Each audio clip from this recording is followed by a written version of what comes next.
Bonjour à tous, le Mercedes CLA, deuxième du nom, la Nissan Leaf i+, est du nouveau concernant la communication entre infrastructure, véhicules et piétons à l'occasion du CES de Las Vegas. C'est notre sommaire du jour.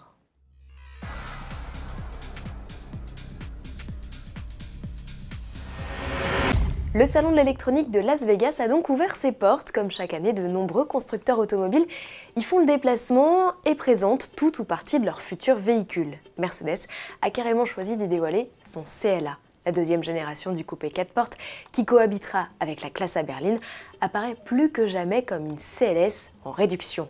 La partie avant conserve l'esprit de la compacte. Dans sa transformation, le modèle agrandi, plus 5 cm en longueur, plus 5 cm en largeur et un empattement en progrès de 3 cm.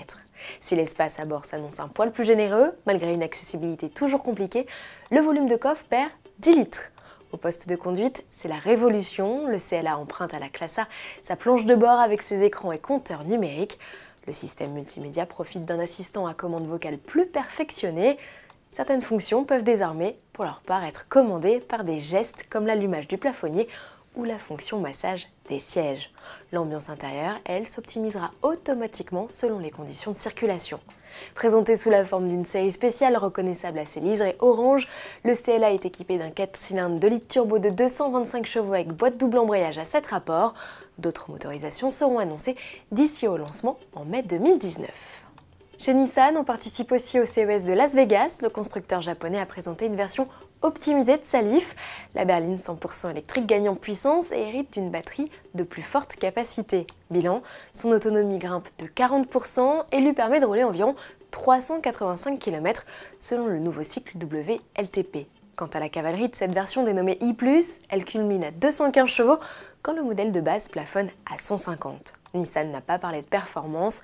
L'arsenal de technologie, lui, demeure identique avec notamment la fonction de conduite semi-autonome et la e-pédale qui permet d'accélérer ou de freiner avec une seule pédale. La Nissan Leaf i+, est déjà proposée à la commande en France dans une série spéciale 3.0 limitée à 5000 exemplaires, tarif 45 500 € hors bonus de 6 000 €.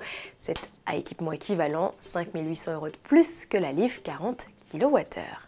Nissan qui a profité du salon américain pour présenter un système de communication entre véhicules et infrastructures. Cette technologie qui doit rendre visible l'invisible permet d'annoncer sur une carte en réalité augmentée un danger, un ralentissement ou un piéton sur la route. Ce type de communication entre infrastructures, véhicules, auto ou deux roues et piétons, Ford l'intégrera en série dans ses modèles à l'horizon 2022 aux États-Unis pour commencer, puis en Europe.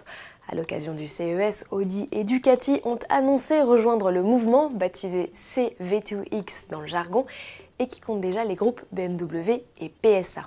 Les premiers essais de communication entre véhicules de plusieurs constructeurs ont eu lieu en juillet 2018 sur le circuit de Montlhéry.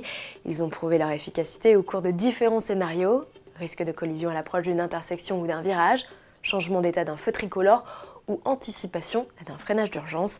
Le dispositif de communication inter-véhicule, infrastructure et piétons doit garantir un meilleur niveau de sécurité à tous les usagers et permettre de décongestionner le trafic. On se retrouve dès demain avec en tête d'affiche la nouvelle 911 Cabriolet.